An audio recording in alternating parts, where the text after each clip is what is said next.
Salut tout le monde, bienvenue sur Oh là la langue, votre rendez-vous pour progresser en français de manière naturelle et efficace. Moi, c'est Lucas et voici Lucie. Aujourd'hui, on va partager avec vous 5 techniques concrètes pour mémoriser le vocabulaire français et ne plus jamais l'oublier. Vous savez, beaucoup d'apprenants nous disent la même chose. J'apprends des mots, mais 2 jours après, pouf, ils disparaissent de ma mémoire. Exactement. Et ce n'est pas un problème de capacité ou d'intelligence, c'est juste qu'on utilise souvent les mauvaises méthodes. Alors, dans cette vidéo, on va vous montrer comment transformer ces mots qui s'évaporent en connaissances solides, durables.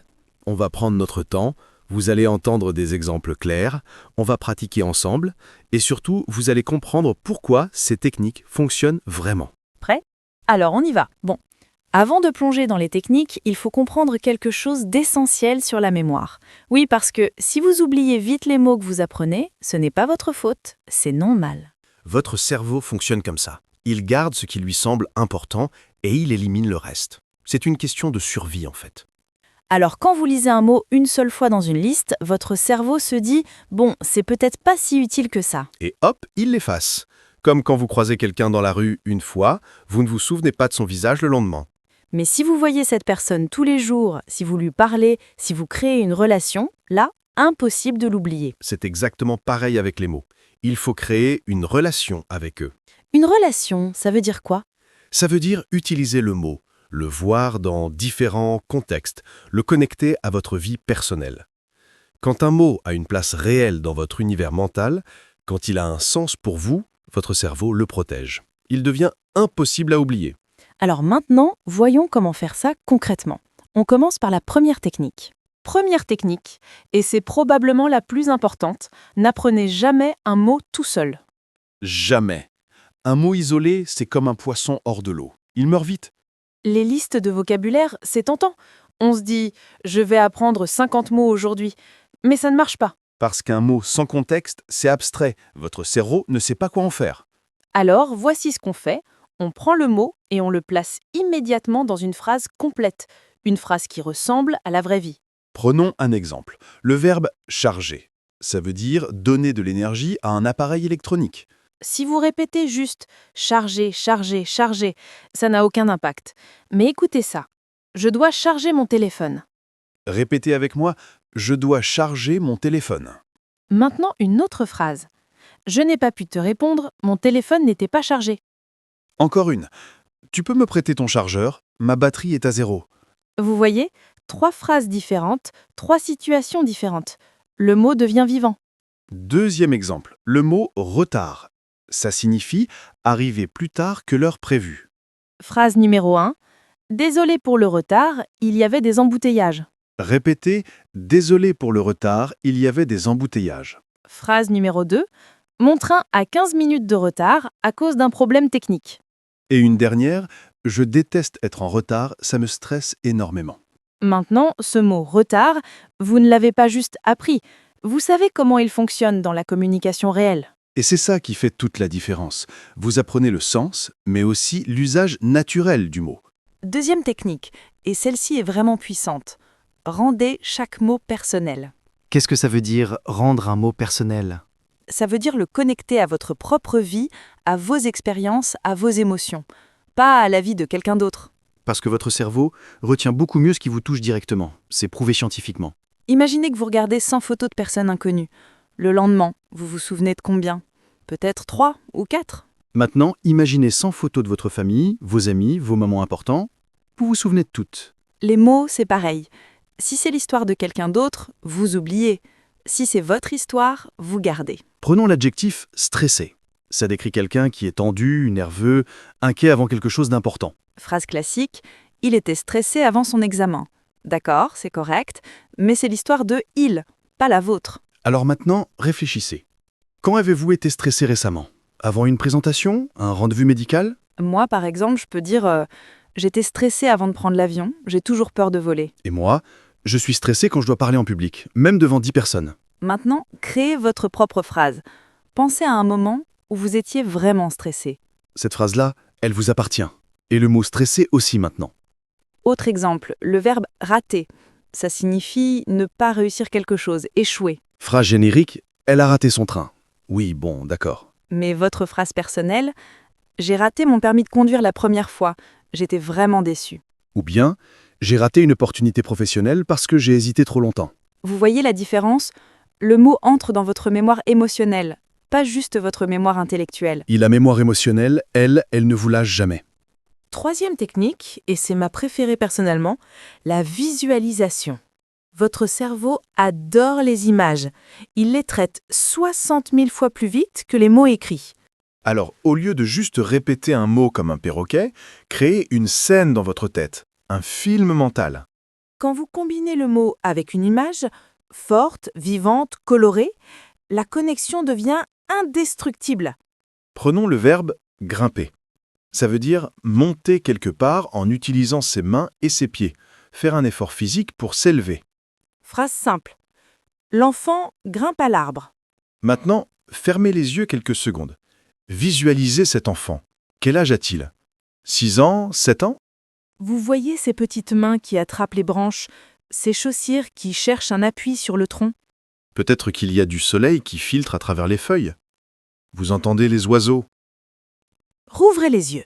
Maintenant dites « Je veux grimper cette montagne un jour ». Vous ne lisez plus le mot grimper, vous le vivez. Il existe dans votre imagination. Deuxième exemple.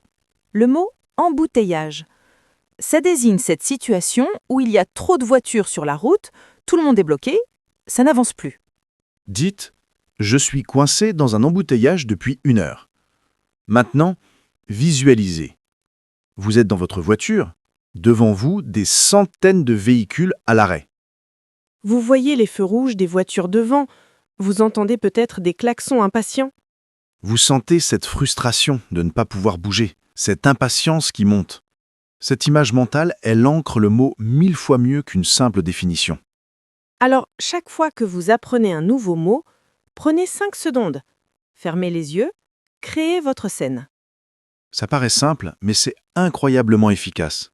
Testez, vous verrez. Quatrième technique, organisez votre apprentissage par thème cohérent. Beaucoup d'apprenants font cette erreur. Ils apprennent des mots complètement aléatoires le même jour. Lundi, vous apprenez parapluie, négocier, épinard, se plaindre, escalier. Aucun lien entre ces mots. Et votre cerveau déteste ça. Il cherche toujours des connexions, des patterns, des logiques. C'est comme essayer de faire un puzzle avec des pièces qui viennent de 5 boîtes différentes. Impossible. Alors, au lieu de ça, regroupez les mots par univers, par situation, par thématique commune. Votre cerveau va créer des réseaux, des associations naturelles. Les mots vont se soutenir mutuellement dans votre mémoire. Exemple concret, le thème de la météo. On va apprendre 4 mots ensemble. Premier mot, nuageux. Ça décrit un ciel couvert de nuages, gris, sans soleil direct. Le ciel est nuageux ce matin, on ne voit pas le soleil. Deuxième mot, averse. C'est une pluie soudaine, assez forte, mais qui ne dure pas longtemps. Une averse nous a surpris pendant notre promenade. Troisième mot, éclaircie. Ce sont des moments où le soleil réapparaît entre les nuages. Cet après-midi, on attend des éclaircies dans le sud du pays. Quatrième mot, orage. C'est cette combinaison de pluie violente, de vent, d'éclairs et de tonnerre. L'orage de cette nuit a été impressionnant. Ça a duré 2 heures. Maintenant, on va créer une petite histoire avec ces 4 mots. Écoutez bien. Ce matin, le ciel était nuageux. Vers midi, une grosse averse est tombée.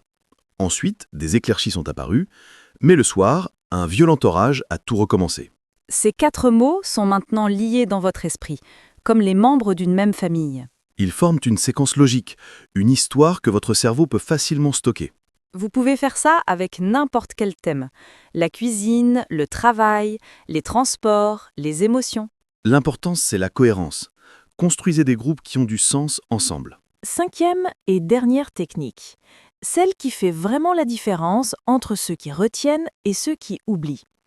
Si vous apprenez un mot et que vous ne l'utilisez pas rapidement, votre cerveau va le jeter à la poubelle. Pourquoi? Parce qu'il se dit « ce mot, on ne s'en sert jamais, alors pourquoi le garder ?» C'est comme acheter un outil et le laisser dans son emballage pendant des mois. À quoi ça sert? La règle est simple. Dans les 24 heures qui suivent la découverte d'un mot nouveau, vous devez l'utiliser activement. Activement, ça veut dire quoi? Pas juste le relire, le produire, le dire, L'écrire, le mettre en action. Vous pouvez l'utiliser dans une conversation avec quelqu'un, même si c'est maladroit au début. Vous pouvez l'écrire dans un message, dans votre journal personnel, dans une petite note sur votre téléphone. Vous pouvez vous parler à vous-même en français et placer ce mot dans vos phrases. L'important, c'est que votre bouche ou votre main produisent ce mot, pas seulement vos yeux ou vos oreilles. Prenons un exemple pratique. Aujourd'hui, vous avez appris le mot « épuisé ». Ça signifie extrêmement fatigué, vidé de toute énergie. Ne vous contentez pas de penser « d'accord, j'ai compris ». Non. Créez 3 phrases complètes avec ce mot. Première phrase. Hier soir, j'étais complètement épuisé après ma journée de travail. Deuxième phrase. Quand je suis épuisé, j'ai du mal à me concentrer sur quoi que ce soit. Troisième phrase. Elle avait l'air épuisée, je lui ai dit de rentrer se reposer. Maintenant, dites ces 3 phrases à voix haute, vraiment, même si vous êtes seul chez vous. Votre cerveau enregistre différemment quand vous produisez activement. C'est prouvé par les neurosciences. Et si possible, trouvez une vraie occasion d'utiliser ce mot dans les heures qui suivent. Envoyez un message à un ami « Désolé, je suis trop épuisé pour sortir ce soir ». Ou écrivez dans votre journal « Aujourd'hui, je me sentais épuisé dès le matin ». Chaque utilisation réelle renforce la trace dans votre mémoire. C'est comme tracer un chemin dans une forêt. La première fois, c'est difficile, il faut écarter les branches, mais si vous passez par ce chemin tous les jours, il devient une route claire. Alors, voici le défi que nous vous lançons. Un mot par jour, minimum 3 phrases produites activement. Pas 10 mots, un seul, mais utilisez-le vraiment, plusieurs fois, dans différents contextes. Parce qu'un mot utilisé vaut mieux que 100 mots simplement lus. Voilà, nous arrivons à la fin de cette vidéo. Vous avez maintenant 5 techniques concrètes pour transformer votre apprentissage du vocabulaire. Récapitulons rapidement. Première technique. Toujours apprendre les mots dans des phrases complètes, jamais isolées. Deuxième technique. Créer des phrases personnelles, liées à votre propre vie, vos expériences, vos émotions. Troisième technique. Visualiser, créer des images mentales fortes pour chaque mot que vous apprenez. Quatrième technique. Organisez votre vocabulaire par thème cohérent. Construire des réseaux de mots connectés. Cinquième technique. Utiliser chaque nouveau mot dans les 24 heures, le produire activement. Ces techniques ne sont pas magiques, elles demandent un petit effort au début. Mais très vite, ça devient naturel. Et les résultats sont spectaculaires. Vous allez remarquer que les mots restent, qu'ils deviennent disponibles quand vous en avez besoin. Apprendre une langue, ce n'est pas accumuler des listes interminables, c'est créer des connexions vivantes avec les mots. C'est faire entrer le français dans votre quotidien, petit à petit, avec patience et régularité. Alors maintenant, à vous de jouer. Choisissez un mot aujourd'hui, un seul, et appliquez ces techniques. Si cette vidéo vous a aidé, n'hésitez pas à la partager avec d'autres apprenants de français. Et surtout, continuez à pratiquer, à écouter, à oser utiliser ce que vous apprenez. Nous sommes Lucie et Lucas, ici sur Oh la langue. On se retrouve très bientôt pour de nouvelles aventures en français. D'ici là, croyez en vous et surtout, amusez-vous avec la langue. À très bientôt! Salut!